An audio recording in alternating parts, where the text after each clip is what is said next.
Assalamualaikum warahmatullahi wabarakatuh. Sebelumnya perkenalkan, saya Salma Fauzia Firdaus dengan NIM 082111633 Nah, pada kesempatan kali ini saya akan mempresentasikan tentang paper yang sudah saya rangkum yang berjudul ECG Classification Using an Optimal Temporal Convolution Network for Remote Health Monitoring.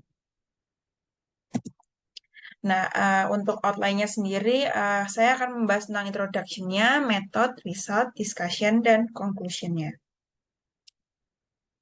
Mungkin yang pertama, paper ini dilatar belakangi oleh peningkatan usia harapan hidup membutuhkan layanan kesehatan yang merata, namun akses di daerah pedesaan masih terbatas. Lalu untuk yang kedua, analisis elektrokardiogram atau yang disebut dengan ECG dapat memberikan diagnosis cepat terkait kondisi jantung, namun interpretasinya memerlukan tenaga medis ahli. Lalu untuk kondisi yang sekarang solusi teknologi kesehatan jarak jauh menjadi alternatif dengan menggunakan jaringan TCN ini nanti untuk klasifikasi penyakit jantung berdasarkan sinyal ECG. Sebenarnya untuk metodologinya di paper itu lumayan panjang ya. Namun saya akhirnya ringkaskan dalam bentuk diagram. Yang pertama, datasetnya sendiri itu merupakan dataset ECG 5000 yang mana terdiri dari 5000 sampel detak jantung. Yang nantinya dataset ini akan di-split menjadi 5 class yaitu N, terus PVC, terus SP, terus si PVC dan UP. Terus data ini nanti bakal di-preprocessing menggunakan interpolasi sinyal ECG. Terus sinyalnya itu nanti disamakan panjang setiap sampel detak jantungnya. Lalu data itu nanti bakal diaugmentasi data juga menggunakan amplitude shifting, time shifting, dan amplifikasi. Nah, amplitude shifting ini sendiri itu menggeser sinyal vertikal, time shifting itu menggeser sinyal horizontal, lalu untuk amplifikasi ini sendiri itu memperbesar sinyal. Lalu setelah data ini diprocessing dan augmentasi data, model TCN ini nanti bakal di-develop lah istilahnya. Nah, di paper ini sendiri itu arsitektur TCN-nya berbasis konvolusi 1D dengan dilatasi kausal, terus menggunakan residual block yang mana dia berfungsi untuk menjaga aliran gradien supaya stabil, lalu menggunakan dilated convolution juga. Nah, itu fungsinya itu untuk memperluas jangkauan lapisan konvolusi itu tadi. Terus setelah dikembangkan model TCN-nya seperti biasa, model tersebut akan di-training, yaitu di-trainingnya menggunakan Adam Optimizer dengan batch size 20 dengan learning rate 0,0025. Terus trainingnya sendiri itu selama 250 epoch menggunakan teknik dropout untuk mencegah overfitting tadi.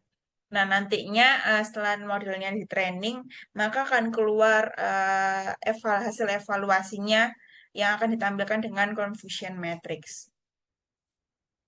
Lalu untuk resultnya ini sendiri dapat dilihat di tabel 1 ya. Nah, di sini tuh eksperimen 1 dan 5 itu memberikan hasil terbaik dengan F1 score masing-masing sebesar 84,13% dan 85,43% dengan akurasi 96,12% dan 96,62%. Lalu di tabel ini sendiri juga menunjukkan bahwa jumlah parameter meningkat seiring pertambahan jumlah filter dan blok. Namun tidak selalu menghasilkan peningkatan kinerja yang signifikan. Jadi setiap penambahan jumlah filter dan blok itu bahkan mengalami kenaikan gitu. Terus habis itu di tabel ini juga menunjukkan bahwa augmentasi data secara signifikan membantu meningkatkan akurasi pada kelas-kelas dengan data yang lebih baik, dengan lebih sedikit maksudnya. Terus untuk di tabel 2 ini bisa dilihat, tabel ini tuh menjelaskan bagaimana augmentasi data diterapkan pada 3 kelas, yaitu PVC, SP, dan UP. ya kan? Terus tujuan diklasifikasikannya ini tuh untuk menambah variasi pada data yang di training itu tadi. Nah, terus habis itu augmentasi dilakukan melalui tiga metode yang udah saya sebutkan tadi, yaitu yang pertama amplitude shifting, times, dan amplifikasi untuk memastikan model memiliki lebih banyak contoh yang bervariasi. Nah, itu nanti tujuannya apa? Yaitu untuk meningkatkan kinerja pada kelas-kelas yang kurang terwakili itu tadi. Jadi kan ini kan hanya kelas, tadi kan saya sebutkan cuma tiga kelas. Nah, itu tuh dengan data augmentasi itu tujuannya supaya lebih banyak variasi dari datanya itu sendiri gitu. Lalu dapat dilihat pada tabel 3 ini sendiri, augmentasi data itu diterapkan terutama pada kelas-kelas yang memiliki jumlah sampel lebih sedikit. Karena apa? Ya supaya tadi yang sudah saya jelaskan itu, supaya datanya itu lebih bervariasi lagi. Nah, terus augmentasi data ini secara signifikan meningkatkan ukuran dataset pelatihan yang awalnya 4.000 jadi meningkat menjadi 9.204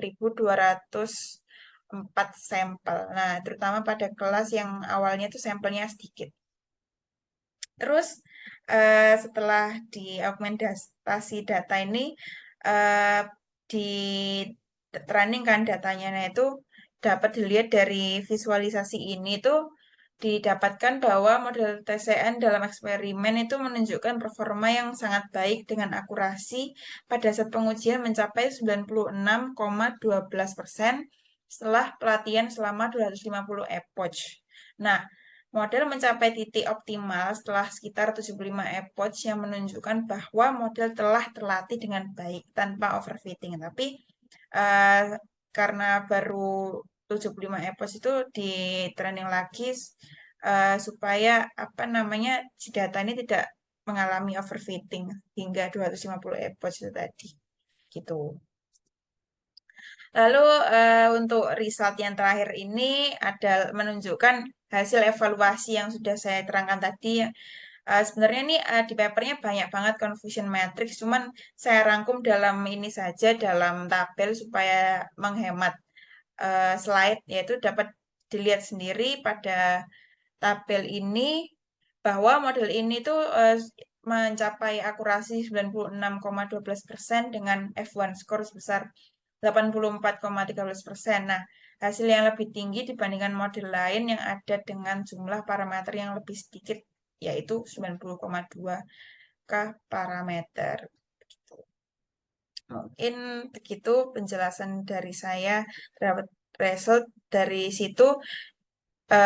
Di paper itu terdapat kelebihan dan kekurangannya, yaitu yang kelebihannya itu arsitektur TCN berhasil menyeimbangkan antara performa dan efisiensi komputasi sehingga cocok digunakan pada perangkat embed dengan daya rendah yang penting untuk sistem pemantauan kesehatan dari jarak jauh.